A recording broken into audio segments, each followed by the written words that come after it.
The last thing I remember clearly before the hospital was trying to stand up from my couch and realizing my legs weren't working properly.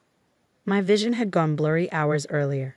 I'd been vomiting for most of the afternoon. My mouth was so dry I couldn't swallow. I was 23 years old, living in a basement apartment and working as a junior software developer. I'd been diagnosed with type 1 diabetes 2 years earlier. I took insulin 4 times a day, tested my blood sugar 6 times a day, and had gotten used to the routine of keeping myself alive. Until my brother needed money. Brandon was 26, 3 years older, and had been my mother's favorite since we were children. When he showed up at my apartment asking to borrow $300, I said no. I didn't have it. I was barely making rent on my entry-level salary, and my insulin alone cost me $400 a month, even with insurance.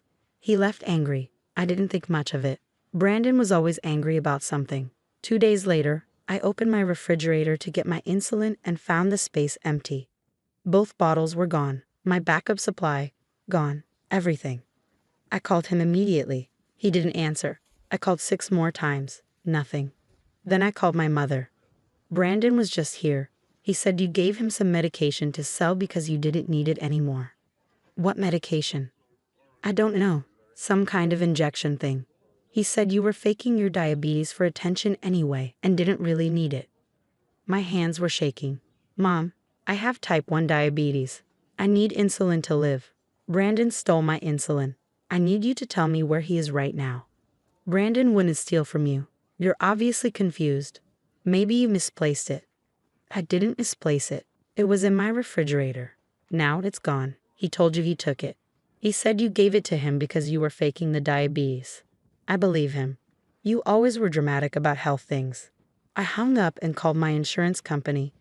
They wouldn't approve an early refill. I just picked up my prescription 4 days ago. The system showed I should have a month's supply. Come back in 26 days. I called the pharmacy. Could I buy insulin without insurance? Yes. $480 for 1 bottle.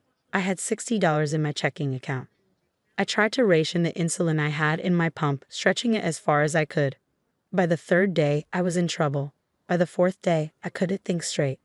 A neighbor found me unconscious and called 911. I woke up in the ICU with an IV in my arm, another in my hand, and monitors beeping steadily beside me. Diabetic ketoacidosis, the doctor explained patiently, showing me numbers on a chart. My blood sugar had been over 600 when the paramedics found me. Normal was between 70 and 120. My body had started breaking down fat for energy because it couldn't access glucose without insulin, poisoning my blood with ketones in the process. My blood pH had dropped dangerously low. My kidneys were stressed. I was severely dehydrated. Another few hours and I would have slipped into a coma. Another day, and I might not have woken up at all. The doctor's voice was matter-of-fact, but I saw the concern in his eyes. This was serious. This was the kind of thing that killed people. The hospital bill was $8,000. Even with insurance, I owed $2,200 I didn't have. The hospital social worker came to talk to me about medication access and insurance problems, asking careful questions about whether I had somewhere safe to live and whether I had support at home. A police officer came to ask if I wanted to file a report about the stolen medication. My mother came and stood in the doorway with her arms crossed, telling the officer I was making up stories about Brandon because I was jealous of his success, and always had been. Your daughter nearly died from lack of insulin, the officer said. She's always been dramatic, my mother replied. I didn't file charges. I was exhausted, traumatized, and I knew Brandon would claim I'd given him permission. It would be my word against his, and my mother would support him. The officer gave me his card and told me to call if I changed my mind. Brandon never apologized. My mother never acknowledged that I'd been hospitalized because of something Brandon did. She told family members I'd had a health scare because I wasn't managing my diabetes properly. I stopped speaking to both of them. 6 months later, I moved to a different city, got a better job, and built a life where I didn't have to think about my brother selling my insulin on the street for drug money, or my mother choosing to believe I'd fake a disease that required 4 injections a day. Over the next 8 years, I worked my way up in tech. I became a senior developer, then a team lead, then an engineering manager. My salary went from $40,000 to $200,000. I bought a house. I had good insurance through my company. I could afford my insulin without counting pennies. I heard about Brandon through occasional family updates. He'd gone to rehab twice. He'd lost several jobs. He was living with our mother, who was also struggling financially after being laid off from her administrative position. 3 years ago, I learned through a cousin that Brandon had lost his job and his insurance. Our mother had minimal coverage through a healthcare marketplace plan, but Brandon had nothing. He was rationing his blood pressure medication because he couldn't afford it, my cousin said. Mom was worried about him. I did something I'm still not entirely sure I understand. I set up an insurance policy for both of them, a good one, through a private insurance broker I found online. It cost me $1,400 a month. I paid it anonymously through a corporate entity I'd created for freelance consulting work. The broker contacted them and explained it was a special assistance program for low-income individuals, carefully structured so my name never appeared anywhere in the paperwork. Neither of them knew it was me. I told myself I was doing it because I didn't want my mother to die from lack of health care, regardless of what she'd done. Because Brandon, despite everything, was still technically my brother, and I didn't want him dying from a preventable condition because he couldn't afford medication. I told myself I was being the bigger person, that I was being compassionate where they had been cruel. But I think the real reason was that I didn't want them to have any excuse. I didn't want to hear that Brandon couldn't hold a job because he couldn't afford his blood pressure medication. I didn't want my mother claiming she couldn't afford her cholesterol medication or her arthritis treatments. I wanted to remove every possible obstacle and see if they'd take responsibility for their own lives, to see if they'd grow, change, or become better people once the external barriers were gone. They didn't. Brandon continued cycling through jobs and blaming everyone but himself. My mother continued enabling him, telling family members he was just having bad luck, that employers were unfair, that the world was against him. I kept paying the insurance, $1,400 a month, $16,800 a year, $50,400 over 3 years. Last week, my mother called me. We hadn't spoken in 2 years. I almost didn't answer. I thought you should know, she said, her voice strained. Brandon was diagnosed with diabetes, type 1. His doctor said it's serious. He needs insulin 4 times a day. I sat very still, the phone against my ear, processing what she just said. Did you hear me? She asked. I heard you. He's scared. He doesn't understand the disease yet. I thought maybe you could talk to him about managing it since you have it too. Since I have the disease he told you I was faking, I said quietly. She was silent for a moment. That was years ago. He was in a bad place. He doesn't remember saying that. He sold my insulin. I was hospitalized. You told the police I was making it up.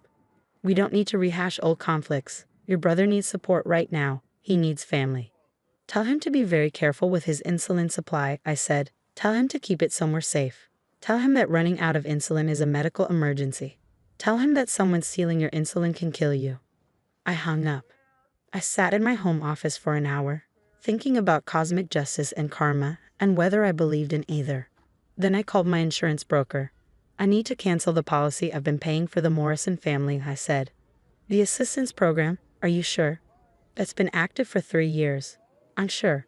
Cancel it effective at the end of this billing cycle. They have 30 days to find alternative coverage. Understood. I'll process the cancellation today. I called my accountant next. I need you to prepare a summary of the insurance payments I've been making for the past 3 years, monthly breakdown, total amount, everything. For tax purposes. For documentation purposes. The cancellation notice went out the next day. My mother called me from a number I didn't recognize. The insurance company says our coverage is ending. They said the program is being discontinued. Do you know anything about this?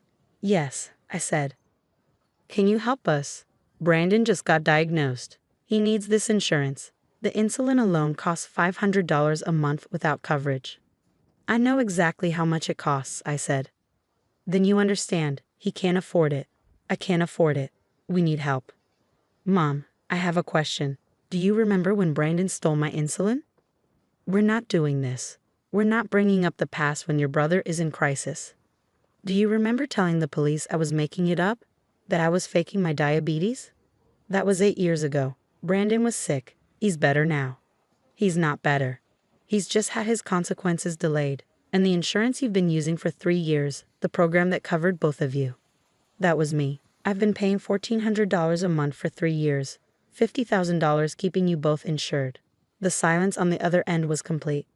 The coverage you have now, the coverage Brandon needs for his insulin, I paid for that. The person you told was faking diabetes has been keeping your diabetic son insured. And now I'm done. You can't do this. He'll die without insulin. Then he'll understand what he did to me. He can figure out what I figured out. Get assistance programs. Buy insulin from Canada. Use GoodRx coupons. Work extra hours to afford it. Do what the rest of us do when we don't have someone secretly paying our insurance. This is cruel. No. Cruel was selling my insulin and telling our mother I was faking a disease. Cruel was watching me get hospitalized and never apologizing. Cruel was 8 years of you believing I would fake something that requires 4 injections a day, finger pricks, and constant vigilance just to stay alive. I'm not being cruel. I'm just no longer protecting Brandon from the consequences of having the disease he claimed I faked. Please, he's your brother. He stopped being my brother when he stole medication he knew I needed to live. You stopped being my mother when you believed him over medical evidence. I spent 3 years paying for your insurance, hoping maybe you changed. You haven't. You only called me when you needed something. If he can't afford insulin, he'll get sick. Yes, that's what happens when you can't afford insulin. I know that better than anyone. I hung up and blocked the number. Brandon tried to reach me through Facebook, Instagram, and email. Each message was a variation on the same theme. He was sorry, he didn't understand back then. He was different now, he needed help. Couldn't I see this was an emergency? I didn't respond. My mother sent a letter to my house, somehow getting my address from a relative. It was 6 pages of explanations. Why I needed to reinstate the insurance, why Brandon deserved help, why I was being unreasonable and vindictive. I sent back a single page, a summary of the insurance payments I'd made over 3 years, totaling $50,400. At the bottom, I wrote, "You're welcome." The family gossip reached me through cousins and distant relatives. Brandon was struggling to afford his insulin. He'd already been to the emergency room once with high blood sugar because he was rationing it. My mother had started a GoFundMe to help with his medical costs. It had raised $300. Some family members thought I was being too harsh. Others, after hearing the full story of what Brandon had done, thought he was getting exactly what he deserved. I felt neither satisfaction nor guilt, just a strange sense of closure. Brandon was learning what I'd learned 8 years ago, that insulin is expensive, that rationing it is dangerous, that the American healthcare system is cruel to diabetics, that every day is a calculation of costs and risks. He was learning what it felt like to need something to survive and not be sure he could afford it. He was learning what he put me through, and my mother was watching him learn it, finally understanding that the disease she claimed I was faking was very, very real. I'd spent 3 years and $50,000 taking care of people who had endangered my life and never apologized. I'd done it hoping they'd somehow realize their mistakes, somehow become better people, somehow acknowledge what they'd done. They hadn't. They'd only realized I existed when they needed something from me. So I let them face the same reality I'd faced at 23, alone, running out of insulin, with family who didn't believe me and a system that didn't care. The difference was, I'd survived it and built a life anyway. They had the advantage of knowing it was real, knowing it was serious, knowing what to do. Whether they survived it was no longer my responsibility. Some people say blood is thicker than water, but insulin is thicker than both, and they taught me that lesson very clearly 8 years ago. I'd just taken 8 years to return the favor.